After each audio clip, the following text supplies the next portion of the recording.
जहाँ से निकलना नामुमकिन था। मैं निराशा में जीवन जी रहा था और साथ ही साथ मैं बहुत से नस्ली ड्रग्सों का गुलाम हो गया था और मैं एक क्रिमिनल वाला जीवन जी रहा था। मेरे पास हमेशा कोई ना कोई हथियार रहता था।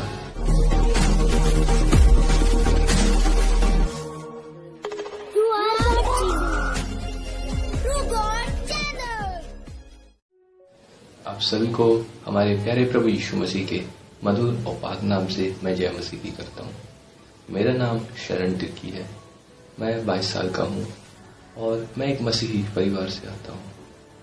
आज मैं आप सबों से अपना पर्सनल लाइफ एक्सपीरियंस शेयर करने जा रहा हूँ कि कैसे मैंने अपने जीवन में प्रभु यीशु मसीह को ग्रहण किया, या फिर यह भी कह सकते हैं कि कैसे प्रभु यीशु मसीह ने अपने नाम की महिमा करने के लिए मेरे जीवन को चुन लिया।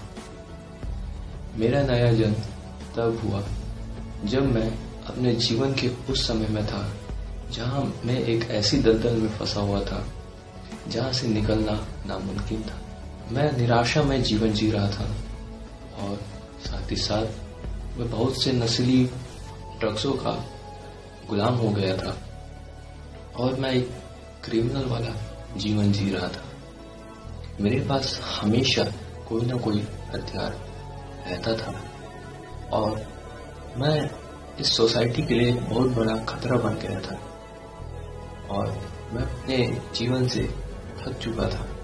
मैं जीना नहीं चाहता था, इसलिए मैं मरना चाहता था। एक दिन तो मैंने अपनी हद ही पार कर दी जब मैं अपने दोस्तों के साथ बाहर गया हुआ था और वहां पर मैंने कुछ डेंजरस मेडिसिन का ओवरडोज ले लिया।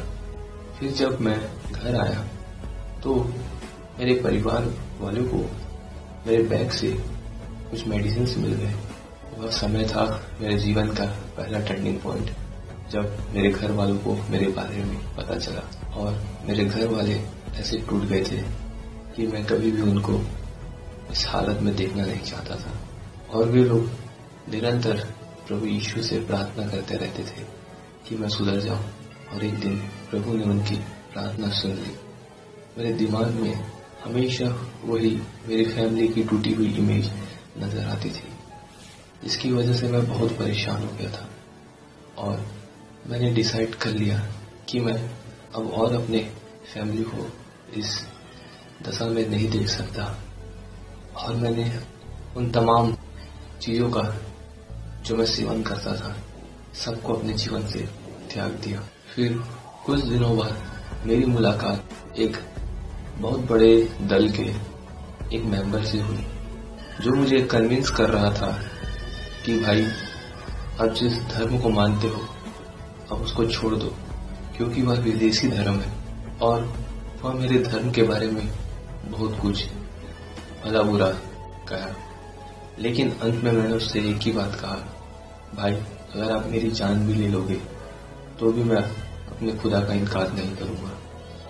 इस तरह जब मैं घर गया उस रात में सो नहीं पाया, क्योंकि मेरे पास उस भाई के सवालों का कोई जवाब नहीं था और मुझे अपने ऊपर बहुत ही गुस्सा आ रहा था, क्योंकि मुझे बाइबल का कुछ ज्ञान नहीं था। इसलिए उस दिन मैंने निर्णय बना लिया कि बाइबल को जानना है। फिर कुछ दिनों बाद मैंने बाइबल को पढ़ना आराम से स्टार्ट किया, और जैसे ही मैं बाइबल को पढ़ रहा था तो मैं एकदम इस दुनिया में खो गया था और मैं दिन रात अपने रूम में बंद होकर बाइबल को पढ़ता रहता था। इसी तरह मैंने 20 से 25 दिन के अंदर पूरे बाइबल को खत्म कर दिया। जब मैं बाइबल पढ़ रहा था तो मैं बाइबल की दुनिया में चला गया था और उन हर एक घटनाओं को जो इस धरती पे घटी है उसको देख पा रहा था, महसूस कर पा रहा था और अपने खुदा के कार्यों को, उनके स्वभाव को महसूस कर पा रहा था, जान पा रहा था। इसी दौरान मैंने खुदा से बात की और दुनिया की सच्चाई मेरे सामने आ गई थी, और फिर मैंने अपने आप को खुदा के सामने सरेंडर कर दिया और खुदा से कहा, खुदा मैं भी यह जीवन जीना चाहता हूँ जो जीवन आपके चुने हुए लोगों ने आपके लिए जिया, मैं भी आपके लिए ऐसा ही जीना चाहता हूँ। और फिर मेरा नया जन्म हो गया। प्रभु को अपने जीवन में स्वीकार करने के बाद दिन प्रतिदिन मेरा स्वभाव बदलता गया और प्रभु के प्रेजेंस में मैं ऐसी शांति और आनंद महसूस कर रहा था कि जिसका मैं वर्णन भी नहीं कर सकता।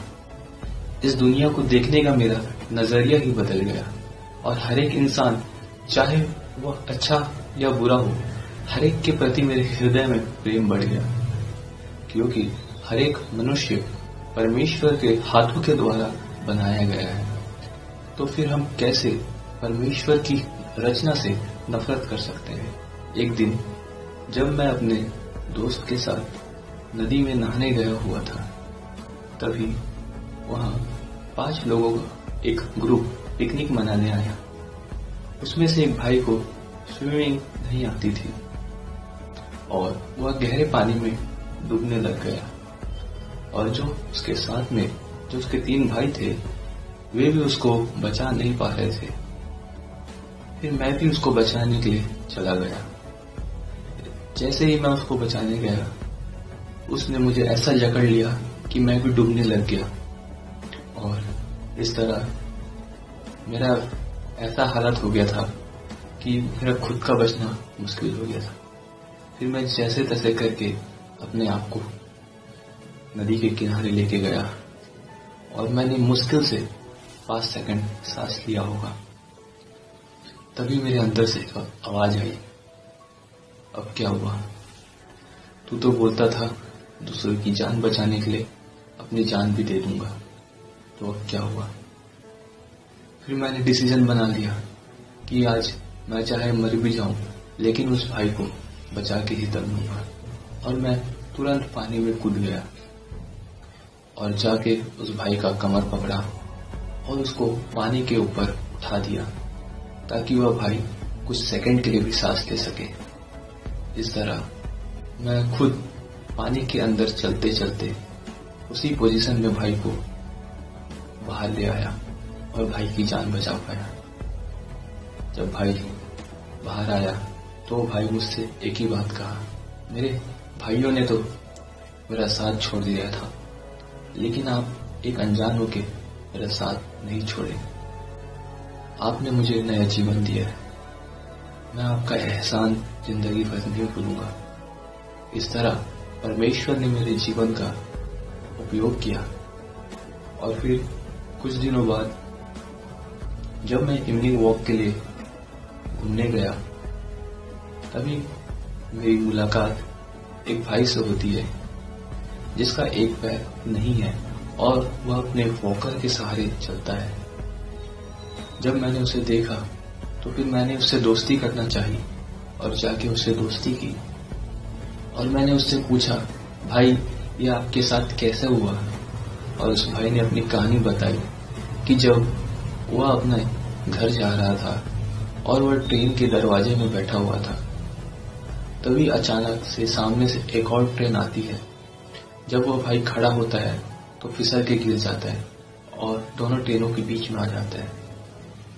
फिर वो भाई बोलता है कि जब मुझे होश आया तो मैं हॉस्पिटल में था और मेरा एक पैर गायब था।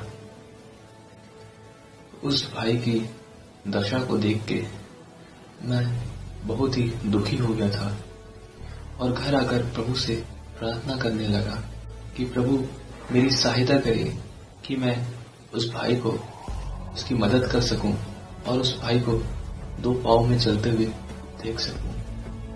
और मैंने इंटरनेट में रिसर्च किया कि कैसे ऐसे लोग दोबारा चल सकते हैं और मैंने पाया कि आर्टिफिशियल लेग के थ्रू लोग चल सकते हैं और मैंने उस लेग के लिए डोनेशन इकट्ठा करना स्टार्ट किया और मैंने उस भाई के लिए उसको नया पैर लगा के दिया।